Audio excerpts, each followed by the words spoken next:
Friends, welcome to my channel DT coaching classes. आज का मेरा टॉपिक है ट्रिग्नोमेट्री रेशियोज की टेबल में आपको सिखाऊंगी आज। ठीक है। ट्रिग्नोमेट्री रेशियोज मैंने आपको बता दिए थे। थीटास रहते हैं हमारे sine theta, cos theta, tan theta, cosec theta. Sine का उल्टा कॉसेक रहता है, कॉस का उल्टा सेक रहता है और टेन का उल्टा कॉट रहता है। ठीक है। ये वैल्यूज सॉल्व करने के लिए रेशियोज को समझना बहुत इंपॉर्टेंट होता है। ये टेबल आपको बुक में दिया रहता है, लेकिन ये टेबल एग्जामिनेशन में नहीं आता है। उसको समझने के लिए हम ये चार्ट आपको मैं समझा रही हूँ अच्छे से। डिग्रीज कौन कौन सी रहती है? 0 डिग्री, 30 डिग्री, 45 डिग्री, 60 डिग्री और 90 डिग्री। ठीक है। तो ये वैल्यूज कैसे फाइंड करनी है टेबल के लिए, उसलिए देखिए मैंने लिखा है 0, 1, 2, 3 और 4। इन सबको आप 4 से डिवाइड कर दो, मतलब सबके नीचे आप 4 डिवाइड में लिख दीजिए। ठीक है, इतना हो गया। इसके सबके ऊपर आप रूट लगा दीजिए। अंडर रूट होता है, स्क्वायर रूट बोलते हैं इसको। ठीक है। अब इसमें से देखिए आप क्या क्या कैंसिल हो सकता है। तो 2 से 4 कैंसिल हो सकता है। 2 1 2, 2 2 4। ठीक है। और भी क्लियर हो सकता है। 4 1 4। रूट 3, 3 और 4 ये दोनों कट नहीं हो सकते। 1 और 4 कट नहीं हो सकते। 0 की कोई वैल्यू नहीं है इसलिए। तो अब इसका आंसर क्या आएगा आपका? 0/4 मतलब 0, 1/4 मतलब 4 किसका रूट रहता है? 4 किसका स्क्वायर रूट रहता है? 2 का। तो हम लिखेंगे 1/4 की जगह लिखेंगे 2। अब ये सबके रूट्स हट जाएंगे। ठीक है, सबकी रूटिंग निकल जाएगी। ये स्क्वायर रूट 1 का तो 1 ही रहता है, 2 का रूट नहीं निकलता है, 2 किसी का स्क्वायर नहीं होता है, तो हम इसको रूट 2 लिखेंगे। ठीक है। जिसका रूट नहीं निकलेगा, इतनी जिसका स्क्वायरिंग नहीं है, जो किसी का स्क्वायरिंग नहीं है उसके ऊपर रूट लग जाएगा। 3 किसी का स्क्वायर नहीं है तो रूट 3 आ जाएगा, जबकि 4 जो है वो 2 का स्क्वायर रहता है, तो यहाँ 2 आ जाएगा और 1 का 1। ये वैल्यूज हमको यहाँ पुट करनी है साइन थीटा में। ठीक है। तो यहाँ लिखेंगे सबसे पहले 0 डिग्री में 0, फिर 1/2, 1/√2, √3/2 और 1। ठीक है। आप यहाँ से आप फिर से रेसिप्रोकल लीजिए, मतलब यहाँ से शुरू कीजिए, उल्टा लिखिए। cos 0 डिग्री में 1, ये वाला। फिर ये आएगा √3/2, फिर ये एज इट इज आएगा 1/√2, फिर आएगा 1/2 और 0 का 0। क्लियर?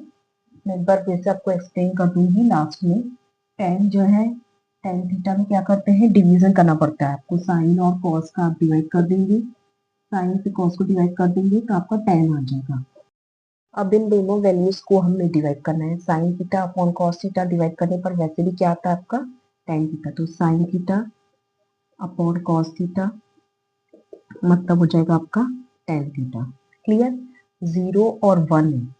ठीक है, तो हम लिखेंगे 0 उसके अपॉन में 1, फिर लिखेंगे 1/2 उसके अपॉन में √3/2। ठीक है। उसके बाद लिखेंगे 1/√2 उसके अपॉन में 1/√2। क्लियर? उसके बाद लिखेंगे √3/2, उसके नीचे लिखेंगे √3/2। ओके। और लास्ट है 1 और 0, है ना। अब डिवीजन करना है इसका। डिवीजन मतलब जैसे 1 के टर्म में 0, डिवीजन ऐसा होता है नॉर्मली, ये नीचे वाला नंबर बाहर आता है, ऊपर वाला नंबर अंदर जाता है, तो 1 0 जा 0 हो जाएगा। 1 0 जा 0। ठीक है। इसका आप रेसिप्रोकल कर दो। 1/2 मल्टीप्लाई 2 ऊपर आ जाएगा, √3 नीचे चला जाएगा। 2 ऊपर आ जाएगा और √3 नीचे चला जाएगा, क्योंकि अपॉन के नीचे अपॉन नहीं दिया जाता है। तो आप इसको उल्टा कर देंगे। 2 ऊपर आ जाएगा, √3 नीचे पहुंच जाएगा। 2 से 2 कट जाएगी तो आपकी वैल्यू क्या आ जाएगी? 1/√3। क्लियर? अब ये भी ऐसे ही होगा। 1/√2 मल्टीप्लाई, ये उल्टा हो जाएगा, उल्टा होके ये √2 ऊपर आ जाएगा, 1 नीचे चला जाएगा। √2 ऊपर 1 नीचे, ये कट गया आपका तो 1 आ गया। इधर आपकी वैल्यू क्या आई थी? 1/√3। इधर आई थी 0। ठीक है। ये वैल्यूज ध्यान करिए क्योंकि ये टेन थीटा में आपको नोट डाउन करनी है। √3/2 मल्टीप्लाई, यहाँ पे भी क्या हो जाएगा? ये रेसिप्रोकल हो जाएगा, तो 2 ऊपर आ जाएगा, √3 नीचे चला जाएगा। 2 से 2 कैंसिल, √3 से √3 कैंसिल, तो यहाँ पे आपका आ जाएगा, नहीं सॉरी, √3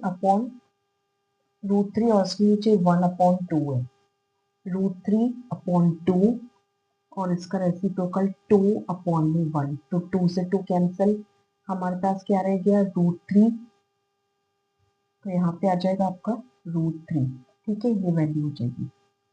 ये 1/0 है।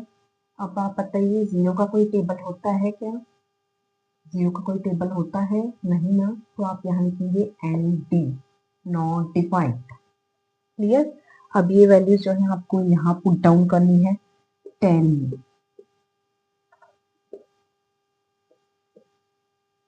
Not defined. अब बहुत सिंपल है, अगर आप यहाँ तक सीख लेते हैं ये 3 वैल्यूज, तो आपके लिए करना बहुत आसान हो जाएगा। अब आपको ठीक उसका रेसिप्रोकल करना है, तो जीरो का उल्टा होता है नॉट डिफाइंड, ठीक है, जीरो का उल्टा नॉट डिफाइंड, नॉट डिफाइंड का उल्टा जीरो हो जाता है। 1/2 को उल्टा लिखिए तो क्या हो जाएगा, 2/1 होता है, लेकिन 1 अंडरस्टूड होता है, तो इसलिए हम सिर्फ लिखेंगे 2। क्लियर। 1/√2 का उल्टा होता है √2/1 होता है, लेकिन इसमें √2 लिखा जाएगा, अपॉन में जो 1 रहता है वो नहीं लगाया जाता है क्योंकि वो अंडरस्टूड रहता है। इसका उल्टा लिखिए 2/में √3, और इसका उल्टा 1 का उल्टा 1 आता है। क्लियर। अब यहाँ पे कॉस का उल्टा सेक रहता है, 1 के लिए आप 1 लिखेंगे, 2/√3 का, सॉरी √3/2 का 2/√3, इसका उल्टा √2, इसका रेसिप्रोकल 2, और जीरो का उल्टा मैंने क्या बताया, नॉट डिफाइंड। क्लियर। अब जीरो का उल्टा नॉट डिफाइंड, 1/√3 का उल्टा √3, 1 का उल्टा 1, √3 का उल्टा, यानी √3 के अपॉन में क्या दिया है, जो अंडरस्टूड रहता है 1, तो आप इसको रेसिप्रोकल कर देंगे तो 1/√3 आ जाएगा, और नॉट डिफाइंड का उल्टा क्या रहता है, 0। क्लियर। ये बात समझ में आ रही है, नॉट डिफाइंड के लिए 0 यूज होता है और 0 के लिए नॉट डिफाइंड यूज किया जाता है। ये वैल्यूज जो होती है, ये सब वैल्यूज मैंने आपको पहले बताई थी, 0, 1, 2, 3, 4, सबको 4 से डिवाइड करके उसके ऊपर रूट लगा देंगे, और जिसका रूट बनता है वो आपको फाइंड आउट करना है। तो ये आपके टेबल है, आपको लर्न करने की जरूरत नहीं है, सिर्फ आप एक कंसेप्ट समझ लो तो आपके लिए आसान हो जाएगा। अब हमारी अगली जो वीडियो रहेगी उसमें इन वैल्यूज का इस टेबल के थ्रू जो क्वेश्चंस होंगे वो हम सॉल्व करेंगे, उसमें वैल्यू पुट डाउन करेंगे। ठीक है, आज के लिए बस इतना ही। आज मेरे चैनल को आप लाइक, शेयर और सब्सक्राइब जरूर करने वाले हैं, मुझे मालूम है। इसके लिए बहुत बहुत थैंक्स।